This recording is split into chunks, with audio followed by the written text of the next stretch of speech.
So I was happy and positive that I was still alive, and um, I knew that if I wanted to get back, I didn't need to be depressed. I needed to be positive and keep a positive mindset. Otherwise, I'm going to fail and give up. And I didn't want to give up because I didn't want my parents to go through such horrible experiences again. So the first few months, I rehabilitated for their sake Hmm. because I wanted to give them their son back.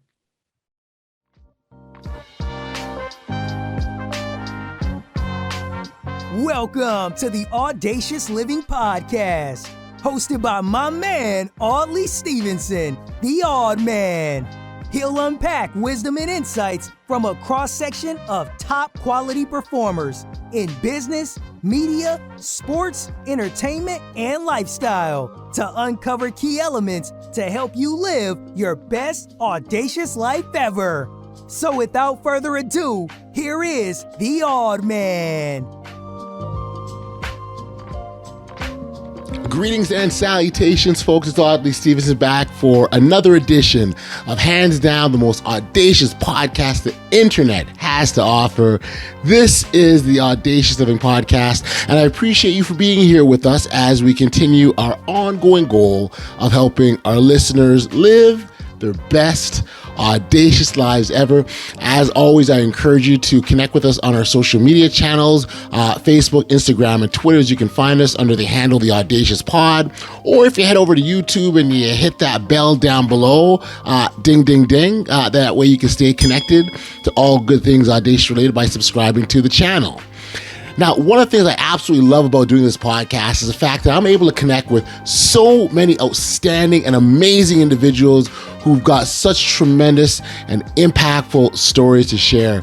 And I really mean this when I say that this has been a truly an absolute blessing for me thus far.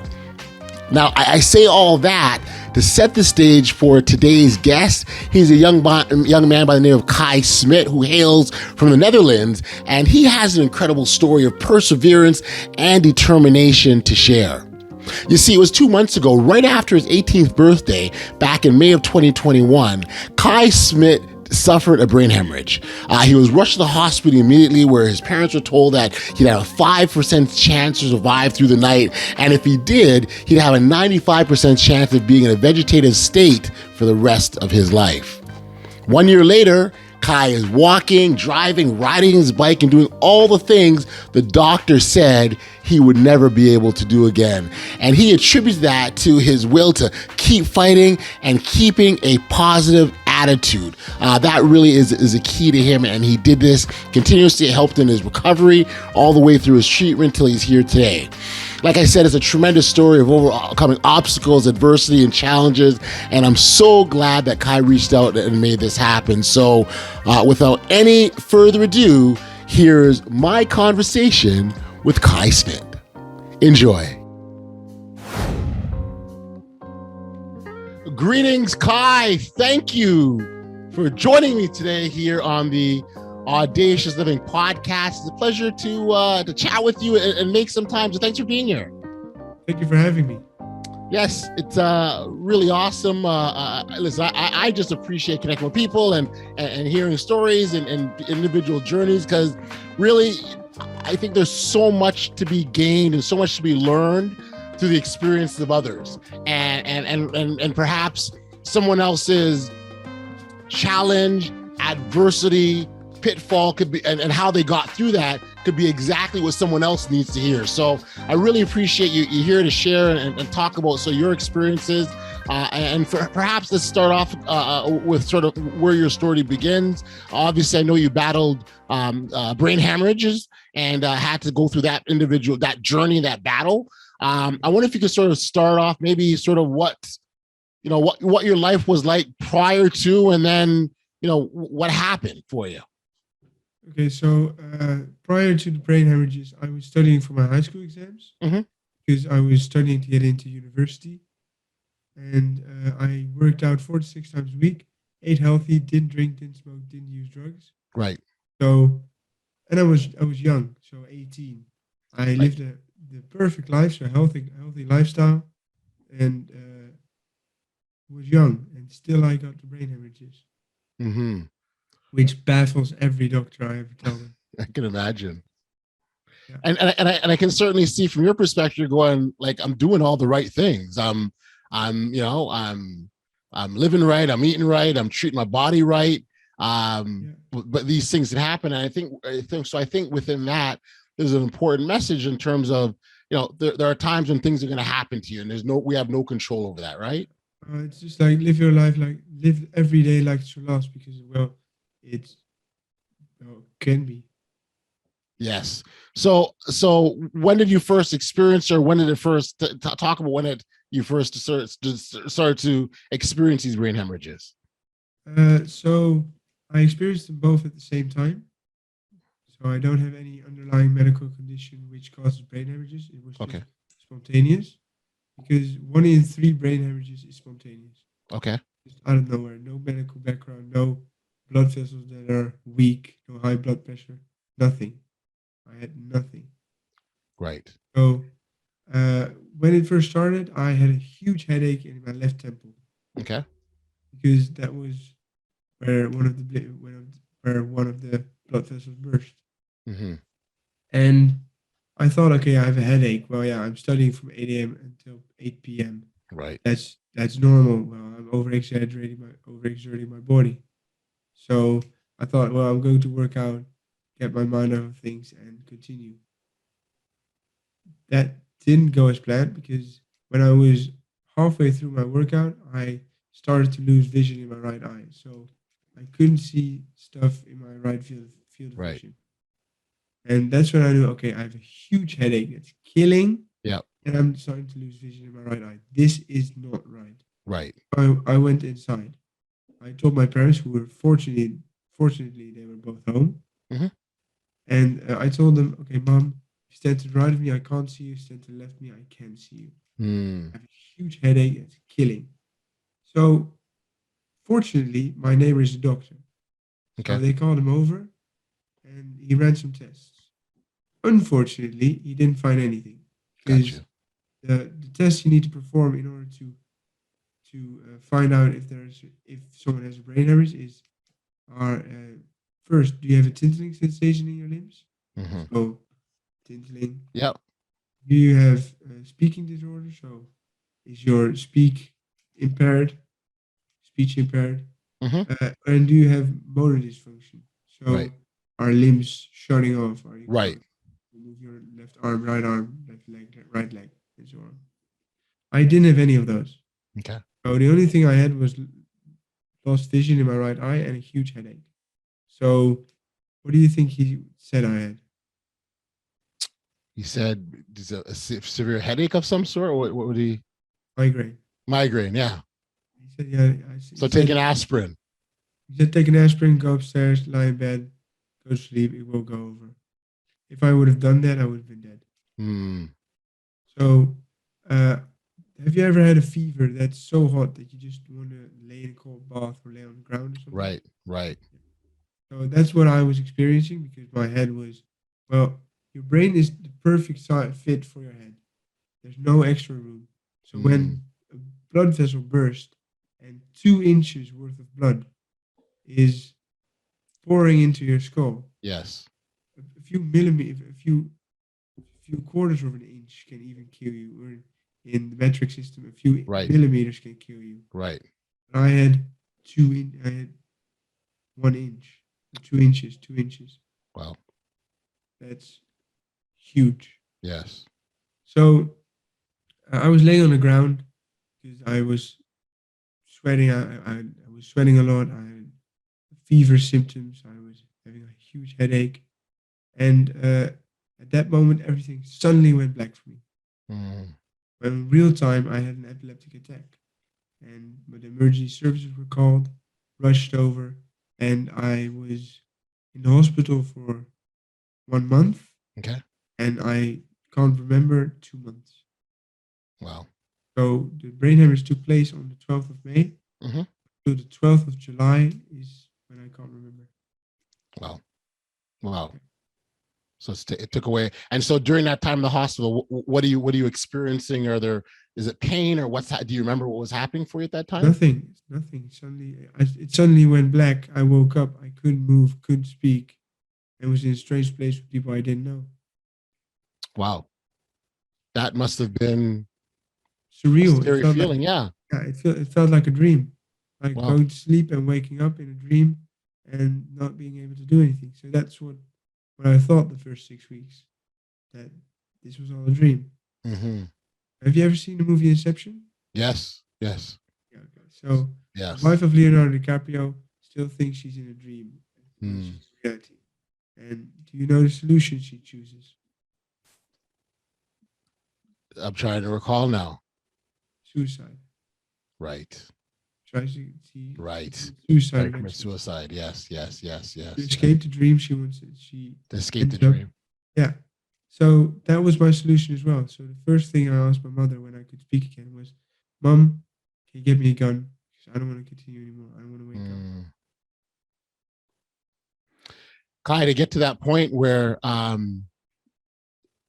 you just don't want to do it no more. That's an extreme point of desperation for many people, right? Like they've just had enough. They can't cope. It's way too demanding or exhausting or tiring. So to hear that part of the story for you, it's I mean, my heart goes out to you in that moment, in that experience that you're having. What pulled you out of it? 3 things. First was medication, because I was in a comatose state. So I was still not, my consciousness was not really active at that point. Right. Second was texting with friends, because the reasons why I thought it was all a dream were 3 reasons. First was my short-term memory was very bad. So when I put my phone to the right of me and I went to sleep, it suddenly teleported to the left of me, but I probably laid it to the left of me or put it to the left of me. You just don't or remember. Nurses did, or someone else did, but I couldn't remember and couldn't fathom that it would have been on the left side. So I thought it teleported. Right. And the other thing was I could predict everything the nurses did. So when I asked them, "Hey, can you get me some water?" Because I drank 5 liters of water every day. That's 2 gallons or something. Right. And so I asked them for water a lot of times. And every time they would say, "Give me 5 minutes, I'll be right back. I just have to finish this." So when I asked them and I got the same answer back, I thought, yeah, I can predict this.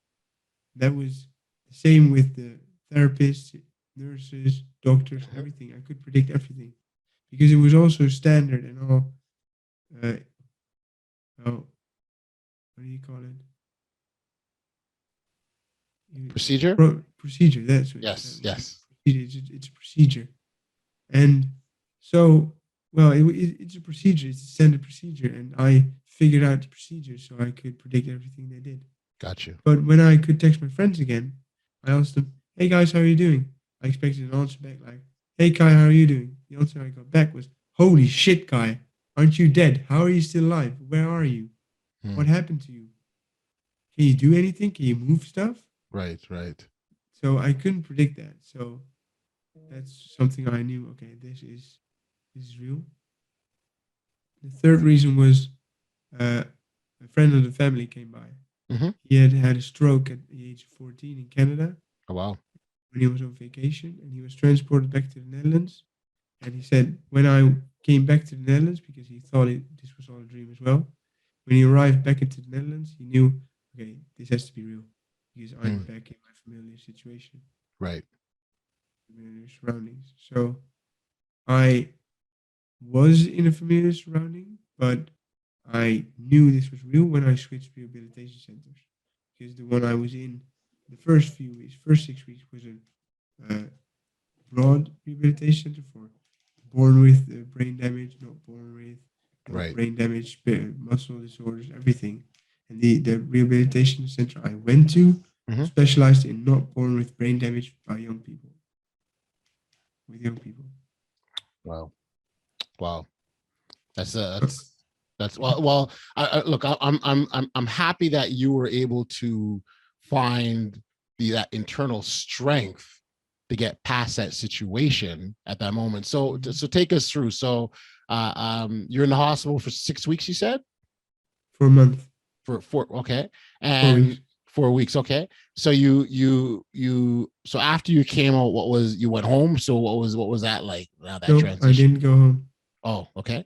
I went straight to the rehabilitation center. So I woke up in the rehabilitation center. Right, okay. I couldn't move, couldn't speak, and was in a strange place. The strange place being the rehabilitation center, and the strange people being the nurses, therapists, doctors, other rehabilitation patients. Right. And so what did the road to recovery look like now? The road to recovery looked like first 6 weeks of being suicidal, not wanting to continue, not wanting to be a part of therapy because I thought, what's the point? I'm going to wake up and I'm going to be better, all better. Right. So then the friend of the family came by. He told me that it's not a dream and I'm going to prove it to you. He proved it to me. And he was a bodybuilder. So I knew that being able to get back and being able to improve even was possible. At that time, I didn't understand or didn't know that there are different types of brain damage and that mine was very severe and his was not as severe as I thought it was. Because he told me that he could walk in the first week. It took me 6 months to walk. Wow.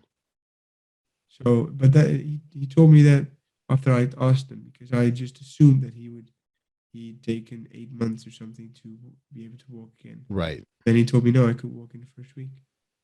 Oh, wow. That was just like, whoa, okay. Glad I didn't know that at the beginning. Right. Right. But so he told me you have to give 120% for every therapy in order to get back. So that's what I did.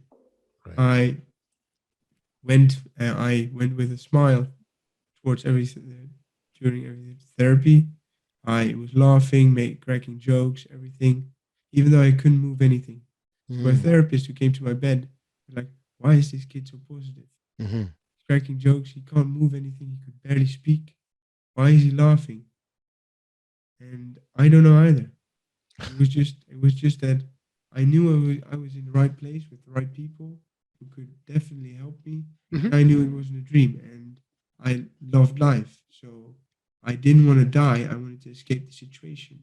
Right. That's basically what suicide is like. You don't want to die. You want to escape the situation you're in right now. And death is in your mind the solution, even though it isn't. Right. In your mind, it's not dying. It's being able to take this pain away. Right. So you have this positive spirit. You're laughing. You don't know where it's coming from. Like, is that kind of your nature prior to the brain hemorrhage? Yeah. And that's so you were just sort of continuing being who you were then. Yeah. So I was always happy-go-lucky, and so my parents were very shocked by me going from happy-go-lucky to the deepest of depression there is. Right. In an instant. So you just went back to where you started. I went back to where I started, yeah. And you had no, I guess in one respect, like you're looking at it, you're going, well, what am I happy about? Because I can't do the things that I'm normally doing. I'm in this rehabilitation center, but yet I'm still quite positive and happy that I'm still alive.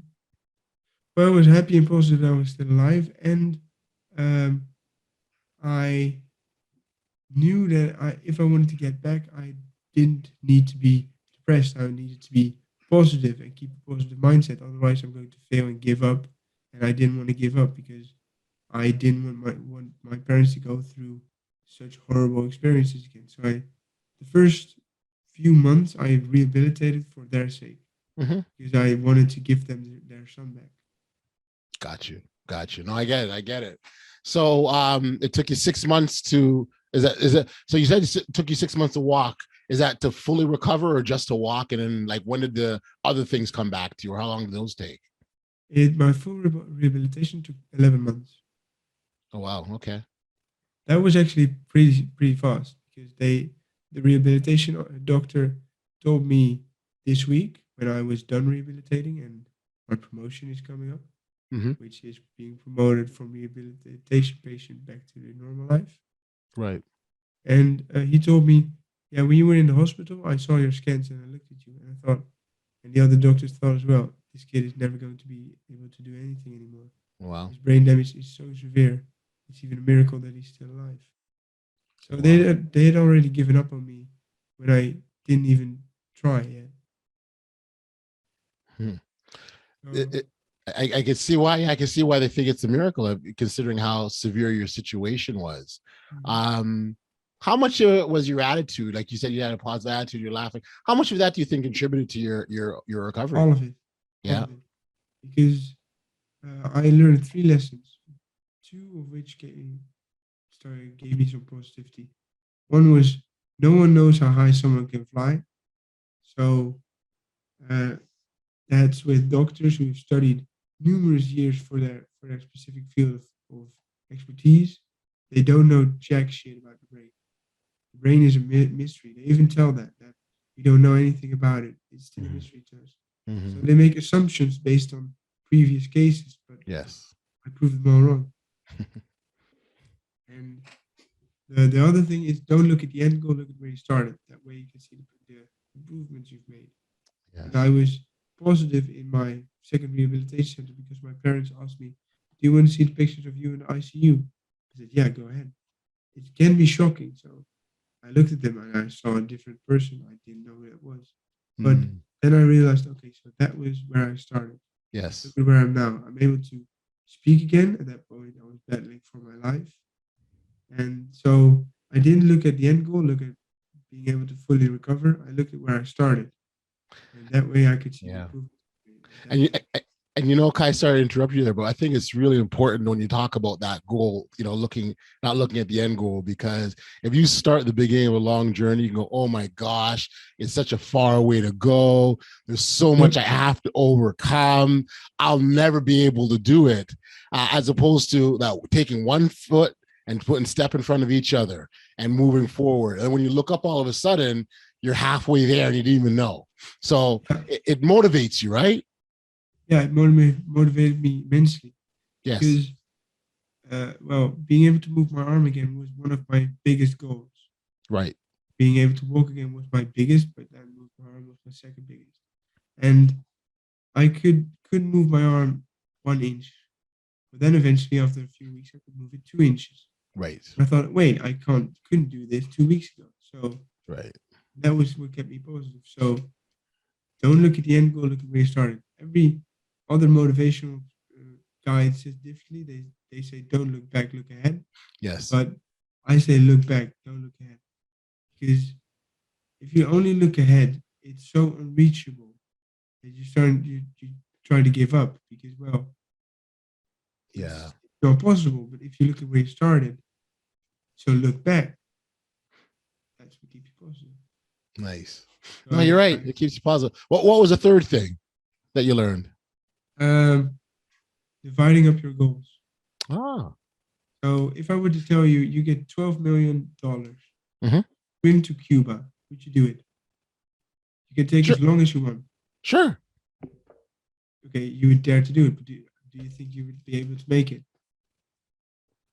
Well, if the goal is important enough, right? It's what you're after. Okay, but yeah, realistically speaking, do you think you can make it? It would be tough. It would be tough. Yeah. So that's something. But if I were to tell you that every half a mile there's a boat, and the boat has water, drinks, food, shelter, sleeping accommodations, everything you can dream of. Right. And you can still take as long as you want to reach Cuba. Would you do it? Sure, because what I'm now looking at is those little markers, those boats, the rest stops. Your end goal isn't Cuba. Your goal is the next boat. Yes. So eventually, when you reach all the sub goals, you eventually reach the main goal. So that's the key in defining up your goals. Because to put this into a perspective, my rehabilitation center worked in 6-week goals. Yes. They told me if week 1, in 6 weeks you have to walk 50 meters, which is like 200 yards or something. Okay. Yeah. And so I couldn't even get out of my wheelchair in week 1. How in the name of God am I even going to reach 200 yards in Right. 6 weeks? It was just impossible in my mind. My dad told me then, we're going to divide it up into week goals. Week 1, get out of your wheelchair. Week 2, walk 3 meters. Yes. Week 3, walk 7 meters and stuff. So on, so on, so on. Yes. What this did for me was, in 6 weeks, this is really happened. I didn't reach 50 meters, but I did reach 40. Right. And I thought to myself, I didn't fail. Give me 2 more weeks and I'm there. Right. So, Right. because in my feedback moment of Mhm. goals that the doctor did, he always told me, yeah, you didn't reach it goal, you didn't reach it goal, you didn't reach it goal, this goal. But I said, no, give me 2 weeks and I'm there. Right. And in those 2 weeks, and I was there. So it wasn't all negative. In his words, it was all negative because I didn't reach this goal, this goal, this goal. But in my mind, it was like, give me some time. Yes. I love it. No, I love it. And again, breaking up those goals, breaking up those big goal into the small sub goals, and that's like it's like your little steps as you move along the way. So I think those 3 lessons are really important ones. So at the end of the rehabilitation center, you were there for 11 months in total, you said? Yeah, 11 months. You must have been happy to get back home. Well, I think the last week of the first 6 weeks when I could go home for the weekend, and after 4 months of being an intern, so internal in the hospital, Yes. when I went polyclinical, which means you rehabilitate from home and then you go during the day, Right. the therapy, and at the end of the day you go back home. So currently I'm in the apartment that we rented because the rehabilitation center is a 2 hour and 15 minute drive from the house I live in the northern part of the Netherlands. Rehabilitation center is in the center to lower center part of the Netherlands. Gotcha. Yeah, I think it's outstanding, and then so you identified a bunch of lessons that you learned through this process. One of them being how you can help others get through their own situations. I wonder if you could talk about that. Well, so wishing, believing, daring, doing. Do you wish to achieve your goals? Do you believe you can really do it? Do you dare to take the next step? Well, then do it.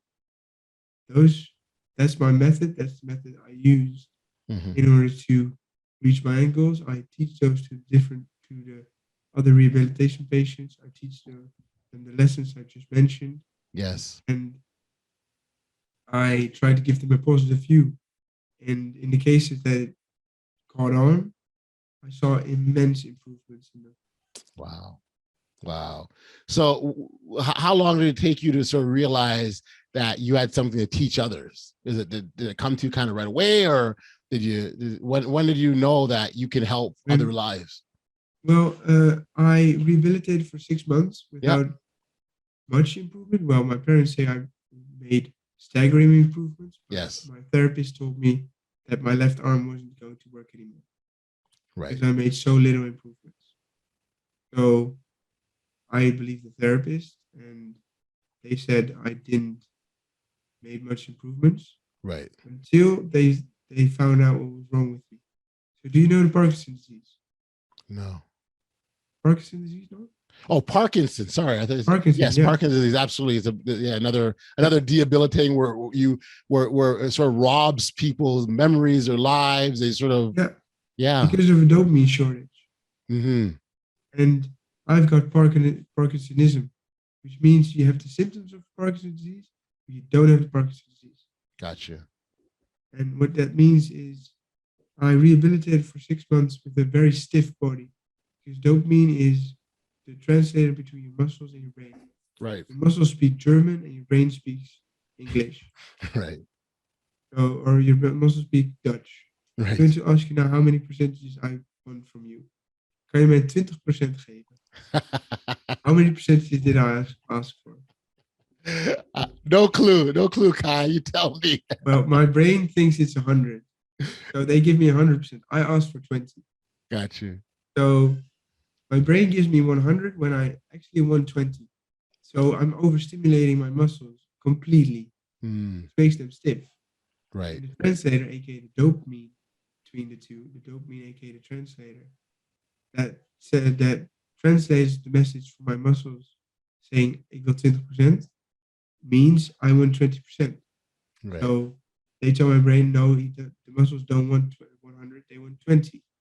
In which case, my brain sends 20. But when you don't have the translator, aka Yes. you overstimulate your muscles, in which case they get stiff. Right. So I was rehabilitating with a body that was stiff as can be for 6 months. Eventually, they caught on, and they knew, okay, it's kind of like Parkinson. We're going to give him dopamine. They build it up for 2 months. The dose, they build it up for 2 months. Eventually, the dose caught on. The first day I rehabilitated from home. So it was like going home. Yes. It was the miracle drug, but it was actually the dopamine. Mm. So first week I could open my left arm again, or move my left arm. Right. 2 weeks prior they said, Kai, it's not going to work anymore.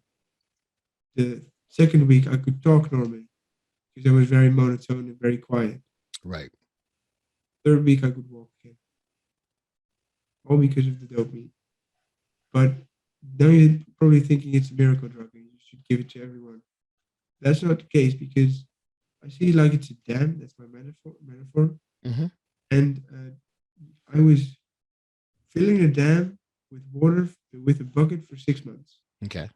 And the water before the dam, and the dam was taken away by the dopamine, so the water could flow.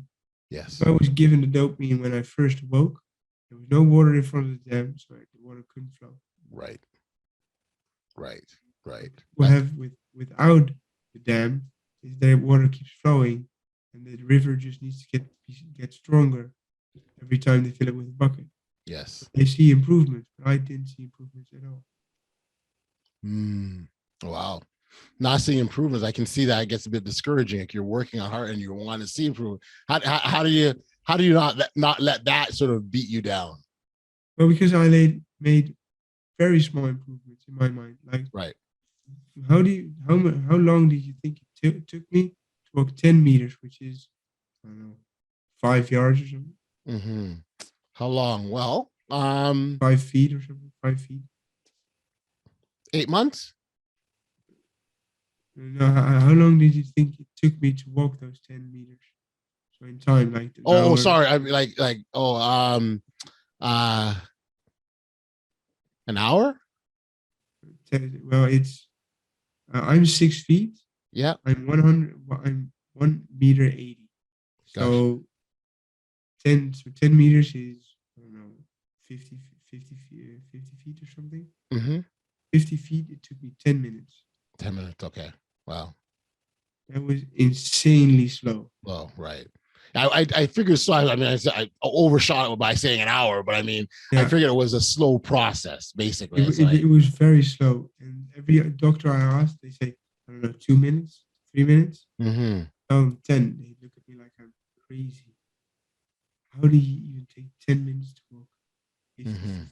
Right. And this is you, and I can imagine like you're exerting yourself. It's taking a lot of your energy. It was taking all of my energy to even walk those 10 meters. Yes. So I was dead after those 10 meters, but I didn't improve at all. I was being positive. I gave myself 120% for every therapy, just like friends and family said, just like every therapist said, like, right. Be motivated, be consistent, then it's going to be all right. But it wasn't going to be all right for me. It didn't do it for me until I got the dopamine.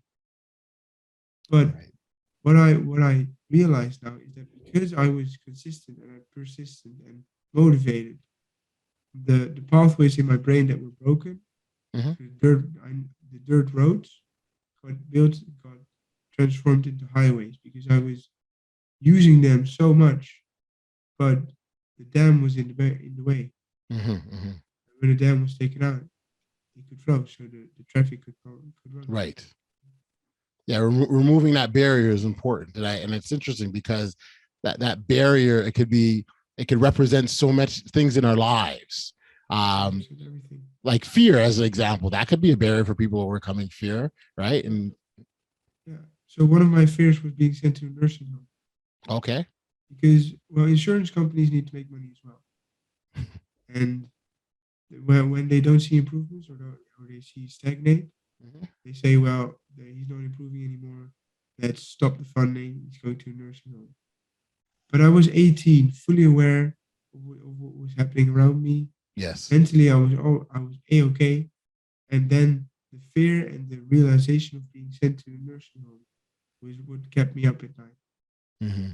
So, but I thought, okay, I can only look at the fear and look at the nursing home, or I could work hard and show them that I'm still improving and that I don't need to go to a nursing home. Right. So that's what I did. I used the fear as fuel. Yes. Yes. I love that, because sometimes fear can absolutely debilitate us and cause us not to move. But if you take that and it's almost, Kai, it's almost like you're facing the fear. You're not running from it. Well, there are actually two types of coping mechanisms in the case of trauma. Okay. One is avoidance, in case of drugs, alcohol, substance abuse, everything. And well, for me, it was the first 6 weeks. It was thinking I was in a dream. Mm-hmm. The second one is confrontation. So going head first in it. Which one do you think is more effective? Head first in. Of course it is. Easy answer. But when you're faced with trauma, even though you know it's confrontation, your body may still choose avoidance. Right. Because it depends on your personality in which one it chooses.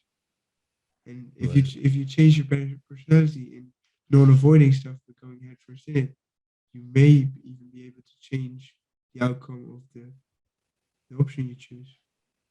Oh, I love that. I love that.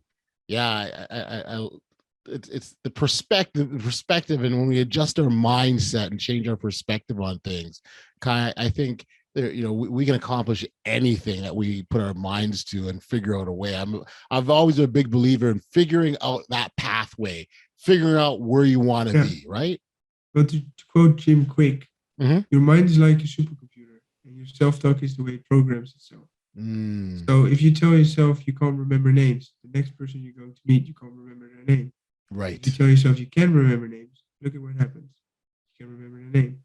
So your self-talk is crucial. And negative self-talk is killing. Yes. Another area when we talk about negative self-talk is when people say they can't do things, right? So before they even make an attempt, before they try, that negative self-talk says they can't. But you believe very differently, don't you? Yeah, but that's the believing part in my method. So you have wishing, so do you really, well, it's in Dutch, it's wanting. Right. Do you truly want to achieve your goals? Do you believe you can do it? Or do you truly believe you can do it? Do you dare to take the next step rather than do it? Right. So it starts with wanting to achieve your goals. Then it's believing, in which case my dad was pushing me so hard that I would cry because I was over exerting my body to a point that it was exhausting me. Right. Mentally, physically, every way. But then at some point he'd ask me, okay, can I move your left arm? I said, no, I can't do that. I said, why? I was never able to do it, so I'm not able to do it. He said, do you even want to do it? I said, yeah, I want to do it. Do you even believe you can do it? No, because I couldn't do it before, I can't do it now. But he asked me, okay, could you please try and show it to me? So I did my best in order to prove to him that I couldn't. Poof, I moved my left arm. So that's the barrier. Do you really believe that you can do it? I love it. I think that's tremendous that you did that, and big fan of how you're now sharing that with others. So this is awesome. For people who struggle, Kai, with even just staying positive. I know, it's easy when you face adversity. It's easy when you're in a valley to want to stay there, right? But there's a lot to be said that if you have a positive attitude, how it can take you out of that valley rather quickly. Yeah. Yeah. One of the lessons I also learned is try something, give it your all, truly try something. Only then you can say it didn't work. You may end up surprising yourself. In my case, it was moving my arm because I truly tried it and I truly gave it my all. Yes. And I surprised myself with being able to move my arm. But if I didn't even try, then that we have a saying in Dutch: never shot is always miss. Okay. Yeah, no, I get that. I get that. Oh, that's amazing. So much to be said, Kai, about trying. I'm so glad that you did that. So glad that you're able to share your story. So let's kind of finish out this story here. And so where are you at now in terms of your health and what you have going on in your world? Well, health-wise, I have Parkinsonism, and I am going to get deep brain stimulation in September till January or something, in that time period. Okay. I am starting my public speaking career to help people, to motivate people of every level of society, of every occupation, because everyone needs motivation, everyone needs a positive view. And I'm trying to write a book, and I actually started a GoFundMe page in order to subsidize the book or the writing of the book. Well, amazing. We'll be sure to share that link. What's the GoFundMe page, and we can share that too with people. Well, you can find it on my website, which is kajsmit.com. You go to the links tab. Yep. There you can find the GoFundMe link. Got you. And for many that I'll say KAJ, and as you've taught me in Dutch, the J is silent. That's how we got to Kai. So Kaj Smit, .com is your website? Yeah. Amazing. Well, Kai, this is really awesome, man. I'm really, really happy that first off, so thank you for sharing. I'm a big fan of people who share their stories. But also I really appreciate hearing how you managed this terrible situation, have gotten to the side, and now here at the other side, you're doing all kinds of great things to help others. So congratulations on a wonderful job. Thank you. Yes.